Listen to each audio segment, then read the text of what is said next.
Saudações a todos, espero que estejam bem. Na nossa conversa de hoje, nós vamos falar sobre o governo provisório de Getúlio Vargas. Então, o governo provisório, ele se estende de 1934, quando Vargas assume o poder através da Revolução de 1930, né? E se encerra em 1934, quando ele é reeleito de forma indireta, né? A partir de um governo constitucional.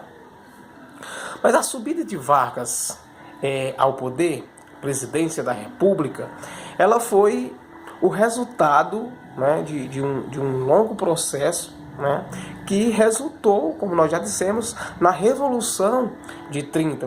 A subida de Vargas ao poder foi o resultado final de uma revolução de 1930, que foi responsável, inclusive, por tirar o Washington Luiz do poder, né, e por também impedir a posse do presidente eleito em um processo eleitoral daquele mesmo ano.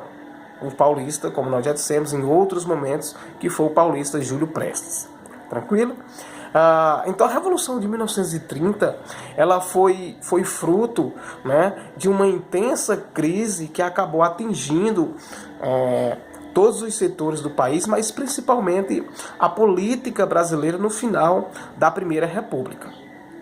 Essa crise ela aconteceu em virtude da entrada de novos atores no quadro da política brasileira, né, como os tenentes.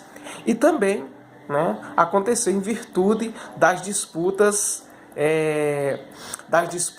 que começaram a surgir entre as próprias oligarquias que acabaram controlando, né, a política do nosso país. Essas dissidências, né, essas divergências, né, teve o seu auge, né, teve o seu boom, a sua explosão na eleição presidencial de 1930, quando o presidente Washington Luiz passou por cima, né, de acordos entre Minas Gerais, né, e acabou lançando um candidato paulista pela disputa da presidência, Júlio Prestes. Né? Então, por que o Washington Luiz acabou lançando um candidato de São Paulo? E por que esse lançamento acabou interferindo, né, em Minas Gerais? Porque nessa época havia um acordo entre Minas Gerais e São Paulo, a chamada República do Café com Leite, né, que acabava, ora, presidentes eleitos por São Paulo, né, com a questão da produção do café, ora, presidentes sob o mando de Minas Gerais, produtora de leite. Então havia esse grande acordo, República do Café com Leite, que dava essa dicotomia, que dava essa noção, né, entre São Paulo e Minas Gerais pelas disputas da presidência do país. Então veja que em decorrência da quebra desse acordo entre paulistas e mineiros, foi lançada a Aliança Liberal, em que os representantes das oligarquias de Minas Gerais, Rio Grande do Sul e Paraíba, isso já foi conversa nossa passada, esses aliados com os tenentes acabaram lançando Getúlio Vargas como candidato à presidência do Brasil.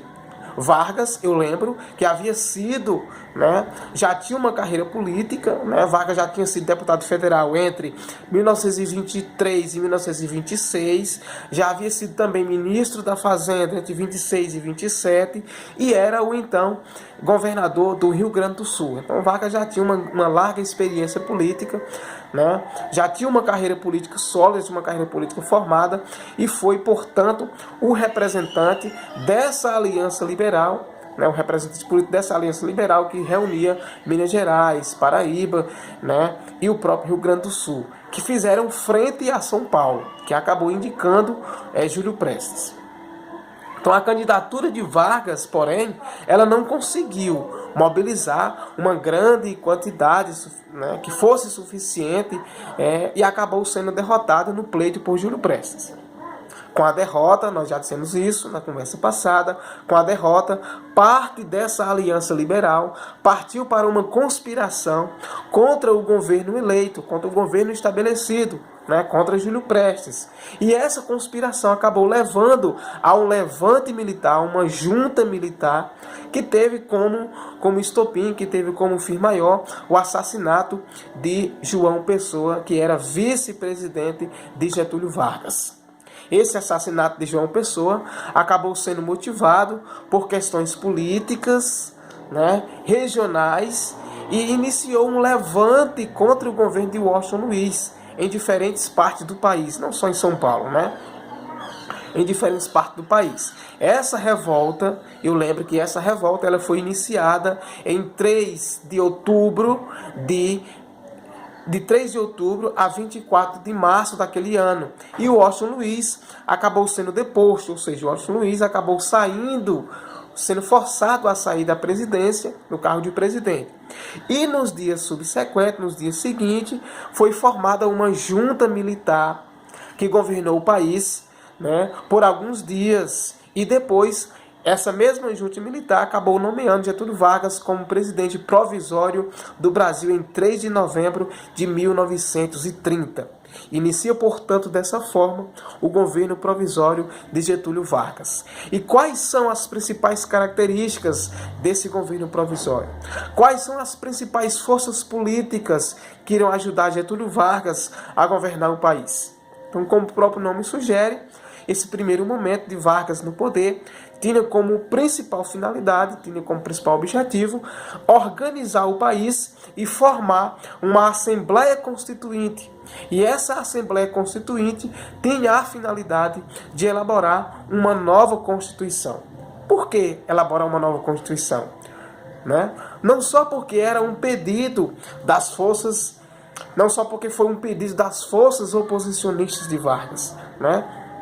Não só também porque foi um acordo para que Vargas se mantivesse no poder, mas também porque a Carta de 1891, que tinha sido elaborada no início da República, né, quando a República foi proclamada, né, então essa Constituição, né, era uma condicionante para que Vargas continuasse no poder.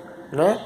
Então, a partir daí, uma eleição presidencial fosse organizada no país. Essa também era um objetivo, né? Uma finalidade da elaboração da Carta de 1930, né? Era o objetivo dessa Assembleia Constituinte, elaborar uma Constituição, e essa Constituição tinha como finalidade organizar o país e, portanto, propor uma nova eleição. Então, essas ideias elas foram partilhadas, inclusive, por liberais constitucionalistas que haviam apoiado a Revolução de 30 e, portanto, apoiado Getúlio Vargas. Então, Vargas, no entanto, tinha outros planos para o país. Qual era a finalidade de Vargas? Era, portanto, centralizar, né, condicionar todas as ações, né, do governo na sua figura, na sua pessoa. Né? Postura, eu lembro, apoiada pelos tenentes que defendiam um governo, né? Um modelo republicano centralizador, defendiam um modelo republicano autoritário. Então as ideias de Vargas eram, de início, reformar todo o modelo político do país, pois Vargas temia, né, tinha medo que as oligarquias tradicionais, essas mesmas oligarquias que governavam o país antes dele assumir o poder, então Vargas tinha medo que essas oligarquias retomassem o poder caso fossem convocadas novas eleições, né? Então, sendo assim, uma das marcas principais do governo provisório de Vargas foi, né, convocar, adicionar, fazer, propor medidas autoritárias, medidas centralizadoras. Então, essa foi uma das marcas centrais do governo provisório de Getúlio Vargas. Adotar medidas autoritárias, adotar medidas centralizadoras. E entre essas medidas centralizadoras, eu destaco aqui, né, a dissolução do Congresso Nacional, ou seja, o fechamento do Congresso Nacional, das assembleias legislativas, tanto a nível estadual como a nível municipal, e principalmente a substituição dos governos do Estado por interventores, ou seja, Vargas nomeava pessoas da sua confiança para ser governadores dos estados. Tá bom? Essas foram as principais medidas autoritárias e centralizadoras de Vargas durante o seu governo provisório. Essas ações de Vargas, no sentido de retardar, ou seja, de tardar cada vez mais a elaboração dessa Constituição e, portanto, a realização de novas eleições para presidente, começaram a gerar forte impacto nas oposições, principalmente nas oposições do Estado de São Paulo, né, das elites políticas, né, a partir, claro, de 1932. E para conter essas insatisfações, foi promulgado, em fevereiro de 32, um novo Código Eleitoral, bastante moderno, inclusive, né, que possuía determinações consideradas avançadas para o período, né, muito modernas para a época, inclusive. Algumas dessas determinações desse novo Código Eleitoral nós podemos destacar aqui. Né? O que é que esse novo Código Eleitoral trazia de importante, trazia de moderno? Em 32, proposto por Vargas. A criação da Justiça Eleitoral, a adoção do voto secreto, né? Previsto até hoje, né? Adoção do voto secreto, criação da Justiça Eleitoral, a imposição da obrigatoriedade do voto, também visto até hoje, né? A concessão de direito de voto, ou seja, a permissão do direito de voto e do direito de se candidatar às mulheres maiores de 21 anos. Então veja que são medidas muito importantes que algumas prevalecem ainda hoje, né? Como a adoção do voto secreto, a questão da obrigatoriedade do voto, né? A permissão do direito das mulheres votarem e dessas próprias mulheres se candidatarem. Só que isso, né, apesar de ser moderno, acabou não gerando forte impacto nas oposições e acabou permitindo a revolução, a formação de uma revolução de 32, Revolução Constitucionalista de 32.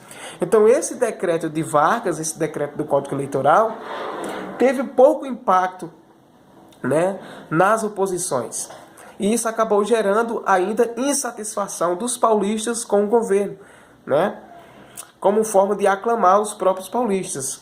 Né? E aí Vargas acabou fazendo o quê? Como uma forma de aclamar os próprios paulistas, de acalmar os paulistas. Vargas decretou, em março de 32, a convocação de eleições para a formação de uma Assembleia, né, Constituinte em 33. Essa nova ação de Vargas também não conseguiu conter os ânimos dos paulistas, que continuaram insatisfeitos e exigiram uma nova Constituição e uma nova eleição de imediato. Né? Então veja, e só que os paulistas também estavam insatisfeitos, não só por isso, mas também porque Vargas acabou nomeando interventores para os estados. E os paulistas acabaram insatisfeitos com um interventor que foi nomeado por Vargas para São Paulo. São Paulo queria um interventor paulista e civil. E também tinha a questão do café, não é? Havia uma insatisfação muito grande pelo governo ter federalizado a política do café com aquela criação do Conselho Nacional do Café em 31. Então, todos esses fatores, né? A questão de Vargas não ter convocado eleições, a questão de Vargas impor um governante para os estados, né? Então, todos esses fatores acabaram contribuindo, né, para aumentar ainda mais a insatisfação dos paulistas e o desejo desses próprios paulistas, né, de se separar, né, do próprio país. Isso levou, né, a uma revolta que passou para a história como Revolução Constitucionalista de 32. Essa revolução acabou iniciando em 9 de julho de 32. E essa revolta acabou se transformando em uma verdadeira guerra civil que se estendeu por 2 meses. Um fator negativo é que essa mobilização ela foi parcial na sociedade paulista, né? Fábricas foram adaptadas para a produção, mas ela acabou não gerando uma grande comoção nacional e acabou sendo uma presa fácil para Getúlio Vargas, que acabou rendendo esses revoltosos. Então a rendição dos paulistas ela aconteceu oficialmente em 1º de outubro de 32, né?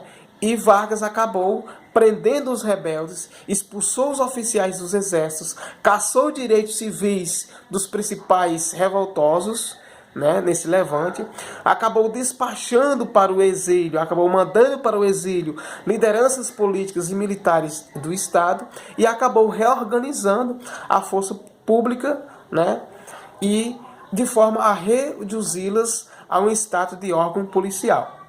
Vargas também, né, partiu para a renegociação com esses próprios paulistas, uma vez que ele nomeou, né, o paulista Armando Salles para a Interventoria de São Paulo, assim como garantiu também a eleição para 33, para que uma Assembleia fosse formada e uma nova Constituição acabou sendo redigida. Tá bom? Então a Constituição de 34 de Vargas acabou, digamos assim, o governo provisório de Vargas, inclusive, teve fim, né, com essa nova Constituição de 34, que foi aprovada e Vargas foi eleito, né, presidente em 1934.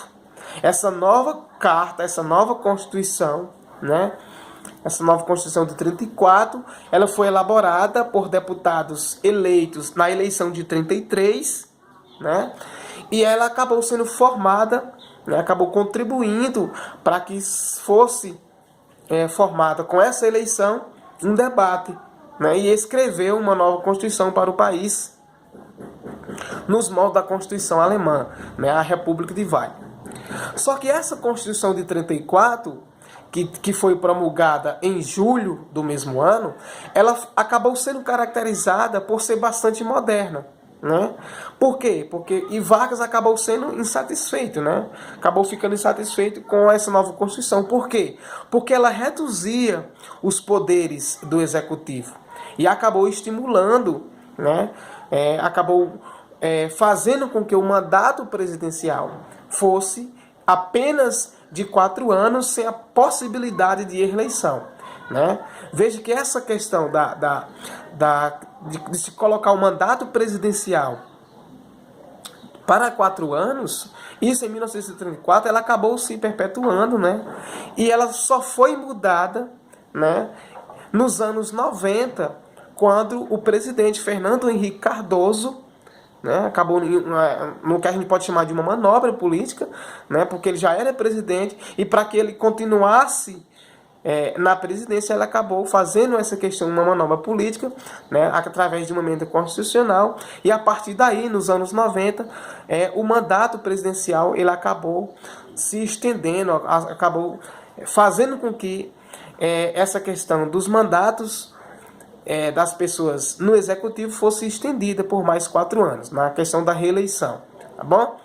Mas só foi mudada a partir dos anos 90. Perfeito? Um dia depois dessa Constituição ser promulgada, Vargas acabou sendo reeleito presidente de forma indireta pela sua própria Assembleia Constituinte. E aí que nós vamos começar a perceber como é que Vargas vai comandar de forma constitucional. Vargas sai do poder provisório e passa a continuar no poder, só que agora de forma constitucional, né? A partir dessa nova Constituição de 1934. Perfeito? Espero que vocês tenham entendido. Amplie seus conhecimentos estudando um pouco mais sobre o governo provisório de Getúlio Vargas. Abraço virtual a todos e a todas.